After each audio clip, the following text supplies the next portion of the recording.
नमस्कार, मैं हूं मीनाक्षी नागर और आप देख रहे हैं डीएनजी न्यूज। चलिए बढ़ते हैं आज की बड़ी खबरों की ओर। 5 दिवसीय जय गुरुदेव मेला का समापन मंगलवार को हो गया। मेले में व्यवस्थाओं की जिम्मेदारी संभाले एवं जय गुरुदेव धर्म प्रचारक संस्था के व्यवस्थापक संतराम चौधरी से हुई बातचीत के दौरान उन्होंने बताया कि बाबा जय गुरुदेव जी को कोई समझ ही नहीं पाया। इसके साथ ही उन्होंने बाबा जय गुरुदेव जी के बारे में और क्या कुछ कहा, आप भी सुनिए।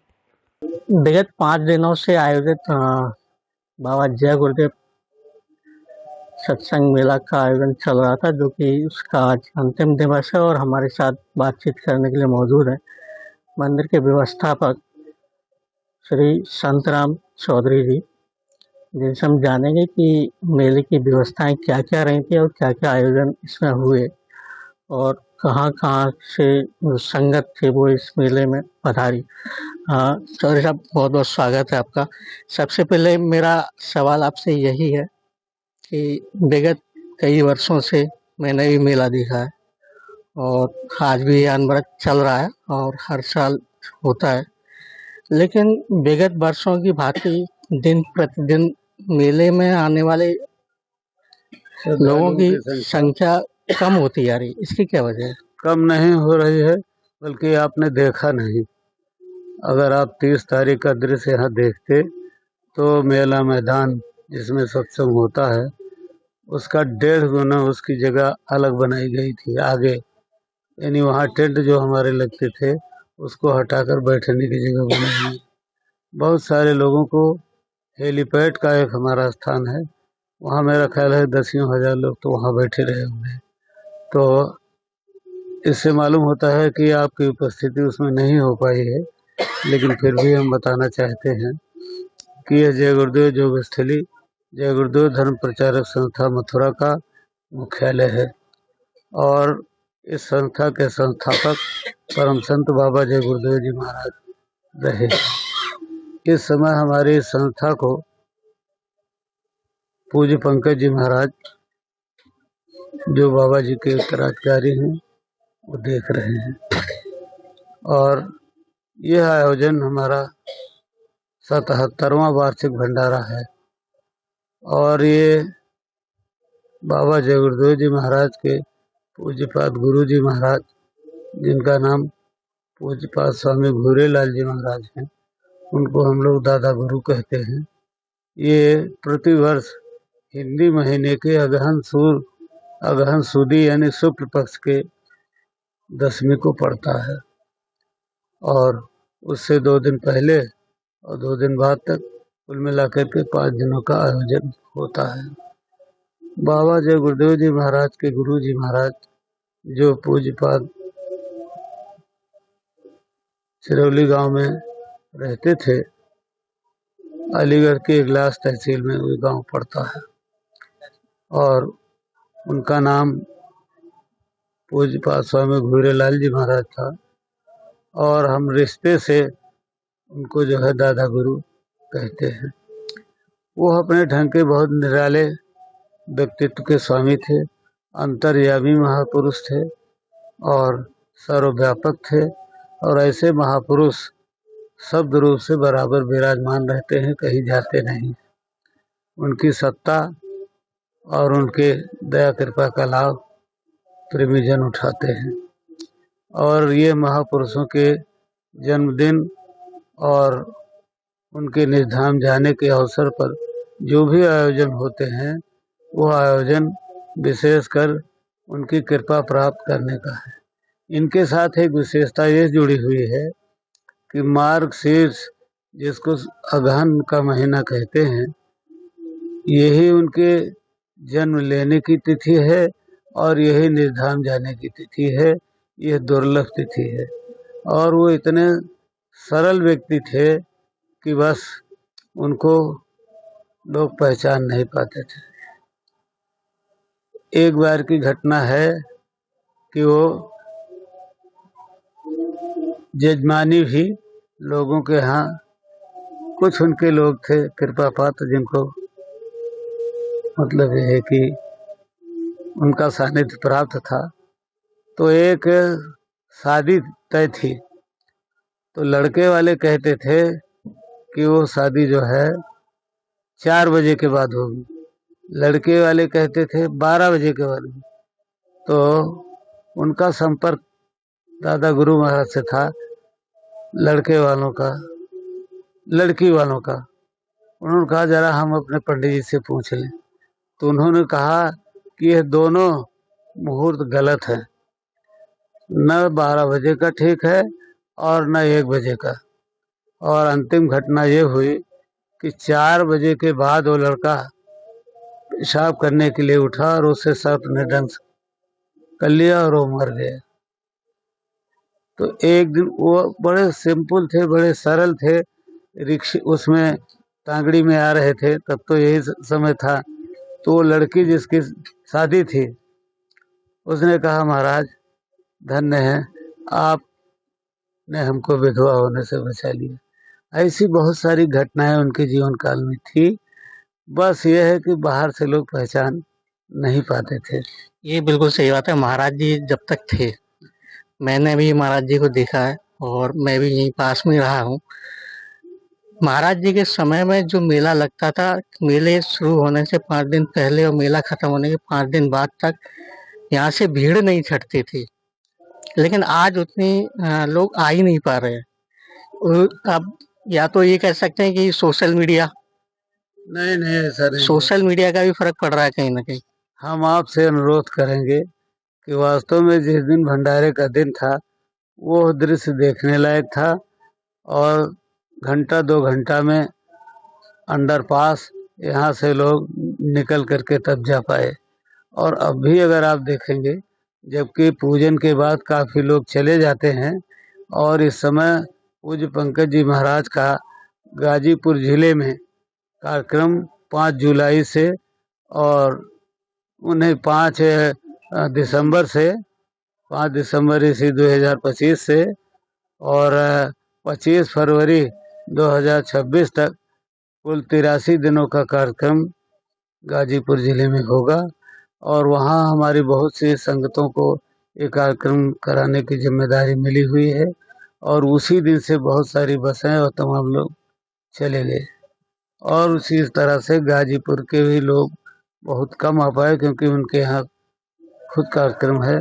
हम आपसे अनुरोध ये करेंगे कि आप निकट आकर के देखिए, तब ये पता चलेगा ये कार्यक्रम किस आधार पर, किस सैलाब पर यहाँ संपन्न हो रहा है। इस बार आयोजन के दौरान कितनी कन्याओं का विवाह कराया गया? जैसा कि विदित है कि बाबा जय गुरुदेव जी महाराज बिना दहेज की शादियों के पक्षधर थे, और वो ये कहते थे जब शादियां कराए तो हमने स्वयं उनके मुखारबिंद से आशीर्वचन के सत्संग सुने हैं। उसमें कहा उन्होंने कि लक्ष्मी तो मैं स्वयं तुम्हारे घर भेज रहा हूँ, और तुम इतने लालची हो कि पैसे मांगते हो, दहेज मांगते हो। तो 16 शादियां जो है इस समय दहेज रहित यहाँ संपन्न हुई। आगामी मतलब इसके बाद अब होली पे कार्यक्रम होना है, तो वो कार्यक्रम कब से लेके कब तक बता रहे हैं? देखिए, बाबा जय गुरुदेव जी महाराज और पूज्यपाद स्वामी घूरेलाल जी महाराज ये पूर्ण गति के प्राप्त संत थे, और उन्होंने गृहस्थ आश्रम में रहने की शिक्षा दी, और उन्होंने इसको बताया कि वास्तव में मानव शरीर में रह करके गृहस्थ आश्रम में रहें, खेती दुकान दफ्तर का काम मेहनत ईमानदारी से करें, शाकाहारी नहीं है तो शाकाहारी हो जाएं, नशे का त्याग करें, और साथ ही साथ आँखों में माँ बहन बेटी की पहचान कायम रखें। चरित्रवान रहेंगे तो भजन भी अच्छी होगी, समाज भी अच्छा चलेगा। तो हमारा मिशन यही है लोगों को शाकाहारी बनाने का, और साथ ही साथ शराब आदि नशे को छुड़ाने का, और चरित्रोत्थान का, और गृहस्थ आश्रम में रहकर मेहनत और ईमानदारी से रोजी रोटी कमाने की। साथ ही साथ कोई भूखा हो जाए, कोई इस तरह का व्यक्ति मिल जाए तो जिस लायक है उसकी सेवा भी कर दी जाए, तो इसका बहुत बड़ा लाभ मिलेगा। तो हम लोग इसका पूरा पालन करते हैं। और शायद जो लोग जिनकी लाइफ जो है बहुत समाज में प्रचलित नहीं है, उनको शायद ये नहीं मालूम है कि जिस समय कोरोना फैला हुआ था, हमारे 6 भंडारे यहाँ चला करते थे। एक भंडारे पर 1 घंटे में 10,000 रोटी हमारी मशीन बनाती है। और यहाँ से लद करके वृंदावन और पूरे मथुरा में कम से कम 15 से 20,000 पैकेट हमारे जाते थे। तो जो लोग समाज की गतिविधियों से जुड़े हुए हैं, उनको ये मालूम है कि ये संस्था क्या काम करती है। हम अनुरोध करेंगे कि हमारी गतिविधियों से आप जरूर परिचित रहें ताकि जानकारी हो। हमको अच्छी तरह से याद है कि जिस समय पर गुरु महाराज का शरीर 18 मई 2012 को छूटा, हमारे बहुत से टीवी चैनल के, चाहे लोकल हों या जो है और राष्ट्रीय स्तर के हों, उनके पास बाबा जी गुरुदेव जी महाराज के कोई बाणी सत्संग का अंश भी कुछ नहीं था। हमने कुछ लोगों को सीडी दिया और तमाम हमारे यहाँ काफ़ी पीछे है, उसमें तमाम उनके जीवन काल के फोटो लगे हुए हैं। तो जो लोग उनको समझ नहीं पाए, बाहर की चमक धमक को प्रश्रय देते हैं, वो लोग वास्तव में महापुरुषों को पहचान नहीं पाते हैं। लेकिन हमारे मथुरा के बहुत से ऐसे पत्रकार, बड़े बड़े सब लोग थे जो बराबर बाबा जी से मिलने आते थे। जब प्रेस कॉन्फ्रेंस होती थी तो उसमें भी वो भाग लेते थे और उनकी बाणी वचनों को बहुत ध्यान से वो प्रसारित करते थे। तो ये काम हमारे मथुरा के ये सब वरिष्ठ और सम्मानीय पत्रकारों ने उनके ज़माने में बहुत ही अच्छे ढंग से बाबा जी की बातों को प्रसारित किया करते थे। इतने बड़े आयोजन को और उसकी सारी व्यवस्थाएं बिना पुलिस के सहयोग के कर पाना कैसे संभव हो पाता है? ठीक है, देखिए, संत मत में सेवा का बहुत बड़ा स्थान है। हर तबके के लोग इस सेवा में भाग लेते हैं। बड़े बड़े अधिकारी भाग लेते हैं, बड़े बड़े सेठ साहूकार लेते हैं और मजदूर, काश्तकार ये सब भाग लेते हैं। ये उनके जीवन की सेवा की एक बहुत बड़ी उपलब्धि है और सेवा के द्वारा ही हमारे ज़्यादा से ज़्यादा कार्यक्रम संपन्न होते हैं।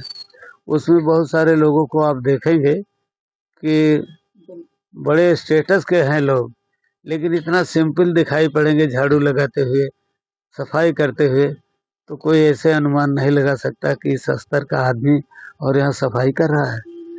तो हमारे बहुत से संगत के लोग, हमारी संस्था का विस्तार बहुत बड़ा है, लगाए पश्चिम बंगाल, बिहार और उड़ीसा और इधर चंडीगढ़, पंजाब, राजस्थान, बिहार, दिल्ली प्रदेश और इसके बाद महाराष्ट्र, कर्नाटक और साथ ही साथ और भी बहुत से प्रांत हैं जहाँ पर बाबा जी के अनुयायी मिलते हैं और जगह जगह से एकत्रित होकर के भंडारे का कार्यक्रम, होली का कार्यक्रम और बाबा जय गुरुदेव जी महाराज का तो कार्यक्रम निश्चित है 17 से 21 मई तक, और 18 को तो पूजन और 19 को भंडारा मनाया जाता है।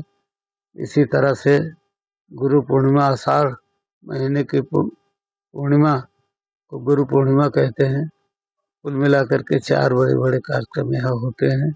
हमारे आश्रम की दिनचर्या यह है कि सुबह शाम घंटी बजती है, उसमें प्रार्थना, साधना में सुमरन, ध्यान, भजन और कुछ ऐसे प्रेमी अपने वक्तव्य के द्वारा गुरु की महिमा की चर्चा भी करते हैं और लोगों से स्वावलंबी बनने का, शिष्ट व्यवहार का, भजन साधन करने का और मेहनत ईमानदारी से अपनी जीविका कमाने का संदेश दिया जाता है।